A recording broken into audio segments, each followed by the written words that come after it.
ಇವತ್ತು ನಾನು ಚಕ್ಲಿ ಮಾಡ್ತಾಯಿದ್ದೀನಿ. ಈ ಕಪ್ಪಲ್ಲಿ 1 ಕಪ್ಪು ಹುರ್ಗಡ್ಲೆ, ಅದನ್ನು ನುಣ್ಣಗೆ ಬೀಸ್ಕೊಂಡು ಮಿಕ್ಸಿಲಿ ಹಾಕ್ಕೊಂಡು ನುಣ್ಣಗೆ ಮಾಡಿಕೊಂಡು ಈ ಥರ ಜಲ್ಡಿ ಮಾಡ್ಕೊಳ್ಳಿ. ಅದೇ ಕಪ್ಪಲ್ಲಿ 3 ಕಪ್ಪು ಅಕ್ಕಿ ಹಿಟ್ಟು, ನಾವು ರೊಟ್ಟಿಗೆಲ್ಲ ಯೂಸ್ ಮಾಡ್ತೀವಲ್ಲ ಅದೇ ಹಿಟ್ಟು. ರೆಡಿಮೇಡ್ ಅಕ್ಕಿ ಹಿಟ್ಟಾದರೂ ಪರವಾಗಿಲ್ಲ, ನೀವು ಮನೆಯಲ್ಲೇ ಬೀಸಿರೋ ಹಿಟ್ಟಿದ್ರೂ ಪರವಾಗಿಲ್ಲ. 3 ಕಪ್ಪು ಅಕ್ಕಿ ಹಿಟ್ಟು, ಅದನ್ನು ಚೆನ್ನಾಗಿ ಜರಡಿ ಇಟ್ಕೊಳ್ಳಿ. ರುಚಿಗೆ ತಕ್ಕಷ್ಟು ಉಪ್ಪು, ಒಂದು ಸ್ವಲ್ಪ ಹಿಂಗು ನಿಮಗೆ ಇಷ್ಟ ಇದ್ದರೆ ಹಾಕ್ಕೊಳ್ಳಿ, ಇಲ್ಲ ಅಂದರೆ ಬೇಡ.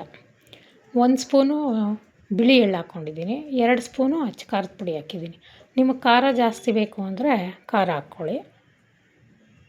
1 ಸೌಟು ಕಾಯ್ದಿರೋ ಎಣ್ಣೆ ಚಿಕ್ಕ ಸೌಟಲ್ಲಿ ಹಾಕ್ಕೊಂಡು ಈ ಥರ ಟೈಟಾಗಿ ಕಟ್ಟಿ, ಈ ಥರ ಹಿಂಡಿದ್ರೆ ಟೈಟಾಗಿ ಈ ಥರ ಉಂಡೆ ಆಗಬೇಕು. 1 ಸ್ಪೂನು ನಾನು ಬಿಸಿ ಎಣ್ಣೆ ಹಾಕ್ಕೊಂಡಿದ್ದೀನಿ ಕಾಯಿಸ್ಬಿಟ್ಟು, ಅರ್ಧ ಲೋಟ ನೀರು ಇಡಿಸುತ್ತೆ ಅಷ್ಟೇ. ಈ ಥರ ಕಲಿಸ್ಕೊಳ್ಳಿ ಚೂರು ನೋಡಿ, ಈ ಥರ ಸಾಫ್ಟಾಗಿ ಕಲಿಸ್ಕೊಳ್ಳಿ.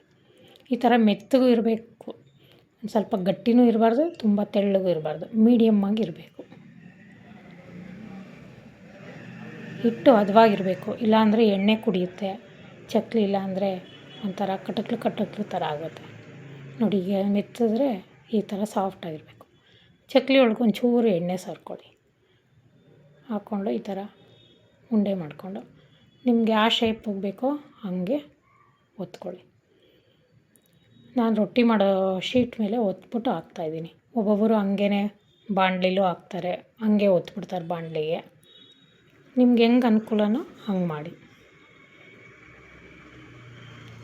ಈ ಥರ ಒತ್ಬಿಟ್ಟು ಒಂದೊಂದೇ ಎಣ್ಣೆ ಚೆನ್ನಾಗಿ ಕಾಯಕ್ಕಿಟ್ಟಿದ್ದೀನಿ, ಕಾದ್ಮೇಲೆ ಈ ಥರ ಹಾಕಿ ಒಂದೊಂದೇ.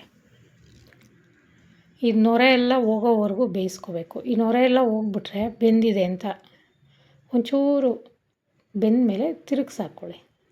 2 ಕಡೆಯೂ ಚೆನ್ನಾಗಿ ಗರಿಗರಿಯಾಗಿ ಈ ಥರ ಕೆಂಪಗಾಗೋಂಗೆ ಬೇಯಿಸ್ಕೊಳ್ಳಿ. ಮೀಡಿಯಮ್ಮು ಸಿಮ್ಮಲ್ಲೇ ಮಾಡ್ಕೊಳ್ಳಿ, ತುಂಬ ಹೈ ಮಾಡ್ಕೊಬೇಡಿ, ಎಣ್ಣೆ ಸೀದೋಗ್ಬಿಡುತ್ತೆ ನೋಡಿ. ಈ ಥರ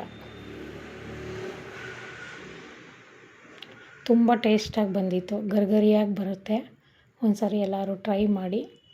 ನನ್ನ ಚಾನಲ್ ನೋಡಿದ್ದಕ್ಕೆ ಥ್ಯಾಂಕ್ ಯು. ನನ್ನ ಚಾನಲ್ನ ಸಬ್ಸ್ಕ್ರೈಬ್ ಮಾಡಿ, ಕಮೆಂಟ್ ಮಾಡಿ, ಎಲ್ಲರೂ ಒಂದು ಸಾರಿ ಟ್ರೈ ಮಾಡಿ. Thank you.